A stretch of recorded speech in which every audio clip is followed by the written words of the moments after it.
তিনি গড়জালেন কিন্তু সেভাবে বর্ষালেন না। আর যতটুকু গড়জালেন তাতে যাদের খুশি হওয়ার কথা তারা খুব একটা খুশিও হলেন না, অ্যাটলিস্ট এখনো পর্যন্ত।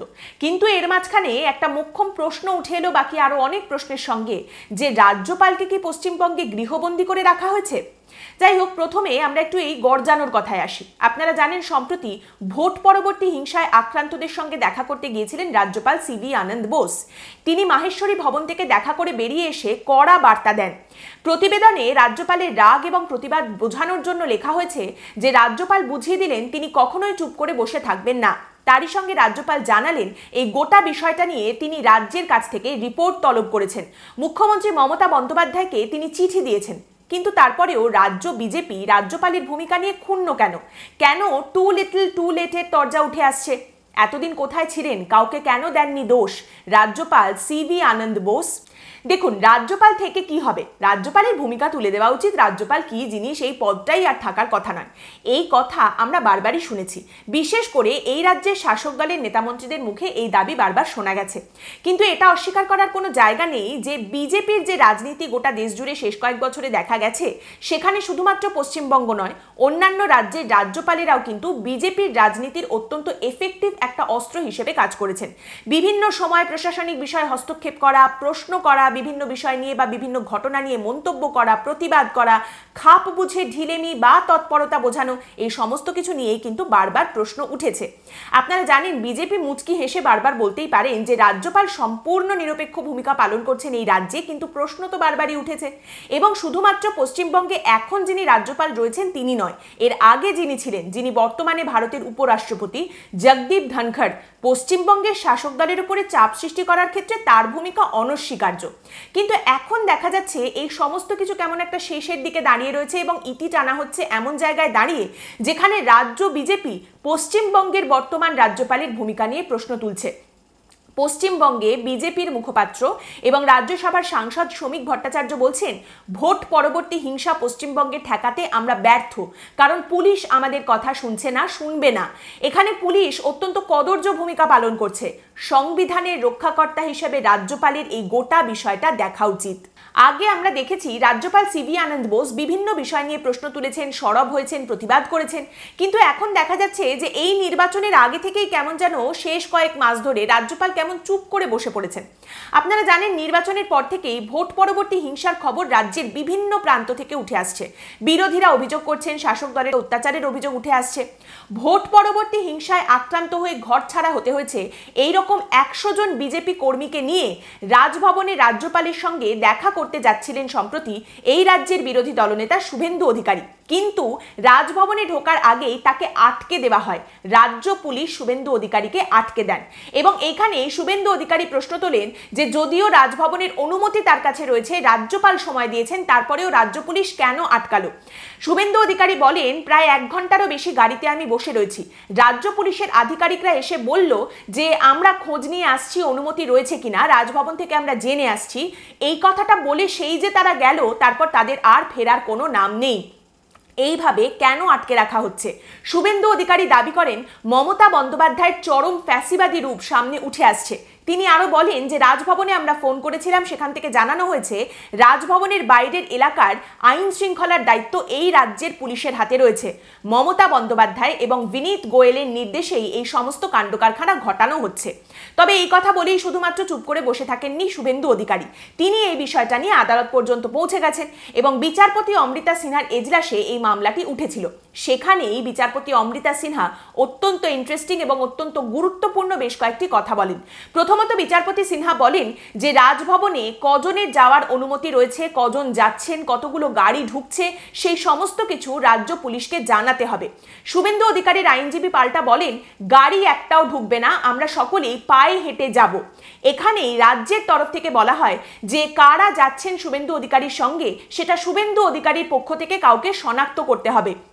বিচারপতি সিনহা বলেন ঠিক আছে, কিন্তু এরপরেই বিচারপতি সিনহা বলেন কারা যাচ্ছেন রাজভবনে সেটা কিন্তু রাজ্য রেকর্ড করতে পারবে না, অর্থাৎ রাজ্য তাদের পরিচয় নথিভুক্ত করতে পারবে না, কারণ পরবর্তীকালে তাদের ওপরে আবার হেনস্থা নেমে আসতে পারে, অত্যাচার নেমে আসতে পারে। এইটা কিন্তু অত্যন্ত গুরুত্বপূর্ণ, যেখানে বিচারপতি নিজে বলছেন কারা রাজভবনে যাচ্ছেন শুভেন্দু অধিকারীর সঙ্গে, রাজ্য কিন্তু সেটার রেকর্ড রাখতে পারবে না, কারণ সেটা যদি রাখা হয় পরবর্তীকালে তাদের আবার হেনস্থা হতে পারে এবং তাদের উপরে অত্যাচার নেমে আসতে পারে।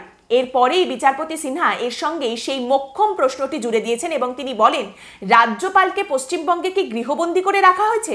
সেটা যদি না হয় তাহলে তার অনুমতি নিয়ে যারা রাজ্যপালের সঙ্গে দেখা করতে যাচ্ছেন তাদের এইভাবে আটকানো হচ্ছে কেন? অন্যদিকে এই খবরে উঠে আসছে যে রাজভবনের তরফ থেকে এই শুভেন্দু অধিকারীকে আটকানোর বিষয়টা নিয়ে স্বরাষ্ট্র সচিব, রাজ্যের মুখ্য সচিব তাদের কাছ থেকে রিপোর্ট তলব করা হয়েছে। রাজ্যপালের স্পষ্ট প্রশ্ন, রাজ্যপাল অনুমতি দিয়েছিলেন, সময় দিয়েছিলেন, তারপরে তাদের কেন আসতে বাধা দেওয়া হলো, কেন রাজ্যপালের সঙ্গে দেখা করতে দেওয়া হলো না? রাজভবনের তরফ থেকে 10 পাতার বিবৃতি জারি করা হয়েছে, যার মধ্যে এটাও লেখা রয়েছে যে রাজ্য পুলিশের এই ধরনের আচরণ সংবিধান এবং আইনের পরিপন্থী। এইবার এখানেই বলতে হয় যে বিজেপির তরফ থেকে তো তাও প্রশ্ন উঠেছে রাজ্যপালকে নিয়ে। বিজেপি প্রশ্ন করছে যে রাজ্যপালের থাকার দরকারটা কি, রাজ্যপাল এখানে করছেনটা কি, তার এখানে ভূমিকা কি, রাজ্যপালের প্রয়োজনীয়তা কি, এই নিয়েই কিন্তু সাধারণ মানুষ, বাংলার সাধারণ মানুষের মধ্যে প্রশ্ন উঠছে। এবার এই প্রশ্ন যদি ওঠে তাহলে আরেকটা প্রশ্ন তো এখন এটাও উঠছে যে রাজ্যপাল তারপর থেকে যতটুকু যা করেছেন সেটা নিয়ে কি সন্তুষ্ট, নাকি তারা আরো বেশি আশা করেছিলেন এবং সেটা ফলপ্রসূ হওয়াটা এই মুহূর্তে ঝাপসা লাগছে। এইখানে রাজ্যপাল এবং রাজ্য বিজেপির সংঘাতের যে জায়গাটা তৈরি হয়েছে সেটা শুধুমাত্র ভোট পরবর্তী হিংসাকে কেন্দ্র করে রাজ্যপালের ভূমিকাকে নিয়ে এইটা ভাবলে কিন্তু ভুল ভাবা হবে।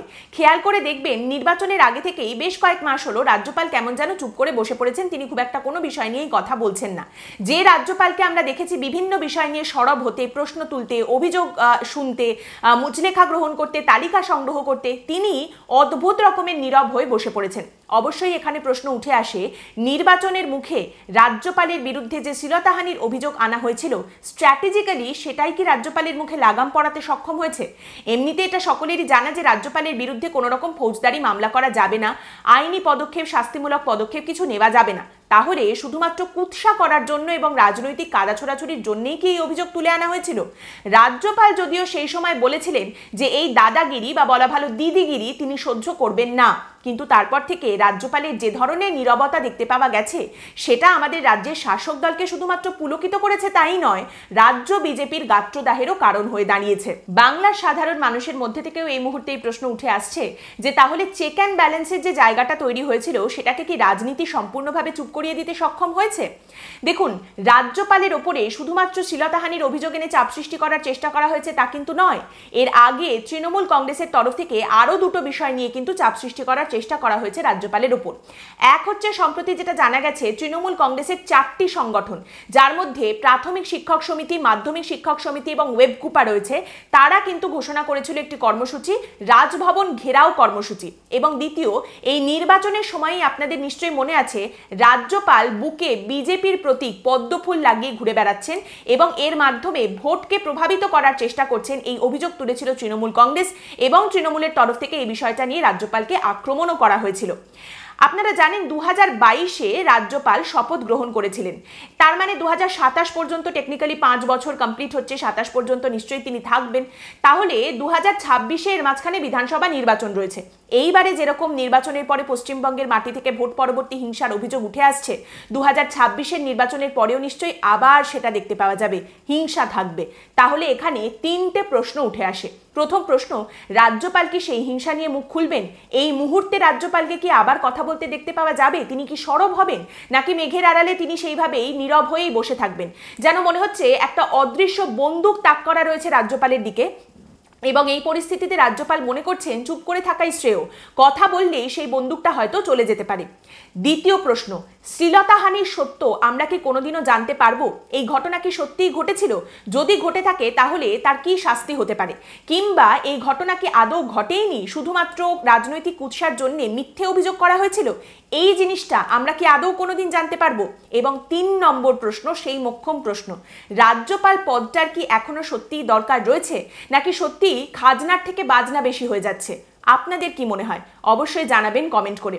তারই সঙ্গে এই পর্ব সম্পর্কে আপনাদের মতামত জানাবেন কমেন্ট করে। আবার দেখা হবে অন্য একটি বিষয় নিয়ে আলোচনায়। ভালো থাকবেন।